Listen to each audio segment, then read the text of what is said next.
நேற்றைய கூட்டம் வந்து வெற்றின்னா வந்து அவர் நிர்வாகிகள் கூட்டம் தான் போட்டார் ஆக்சுவலாக. பட் ஆனால் வந்ததை பார்த்தா நிர்வாகிகள் மாதிரி தெரியல. எல்லாருமே அலோவ் பண்ணதாக தான் இருக்குது.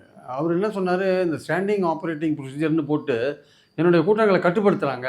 அது வந்து ஸ்டாலின் ஆப்ரேட்டிங் ப்ரொசீஜராக மாறிடுது. என்னுடைய கூட்டங்களுக்கு தான் கட்டுப்பாடுகள்லாம் பலது இருக்குது அப்படின்னு அவர் சொன்னார் ஆக்சுவலாக. ஆனால் அந்த கட்டுப்பாடுகள்லாம் கரூர் சம்பவத்துக்கு அப்புறம் கோர்ட்டு மூலமாக தீர்மானிக்கப்பட்ட பல விஷயங்கள் அதில். ரெண்டாவது வந்து இவர் வந்து ஒரு பஸ்லேருந்து பேசுகிறார். ஒரு பஸ்லேருந்து தான் அவர் பேசுகிறாரு.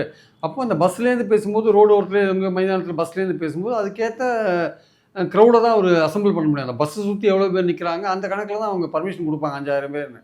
ஆனால் மற்ற கட்சிகள்லாம் வந்து பெரிய பெரிய கூட்டம்லாம் போடுறாங்க, அவங்களுக்கு எந்த தடையும் இல்லைன்றாங்க. ஆனால் அது வந்து போகிற போக்கில் சொல்லிட்டு போனால் கேட்குறவங்க கொஞ்சம் யோசிக்க மாட்டாங்க. அதை நம்புறதுக்கான வாய்ப்பு இருக்குது. இப்போ திமுகவோ அதிமுகவோ ஒரு பெரிய திடலில் போடுறாங்க. 1,00,000 பேர் கூட்டுறாங்கன்னா 1,00,000 பேருக்கு சேர் போடுறாங்க. அவ்வளோ பெரிய திடலில் போட்டு மேடை போடுறாங்க, பெரிய மேடை போடுறாங்க. 4 பக்கமும் எல்லா வசதியும் குடிநீர் நீர் வசதி உட்பட எல்லா வசதியும் செய்கிறாங்க. நேற்று நீங்கள் குடிநீர் நீர் வசதி செஞ்சுருந்தீங்களா?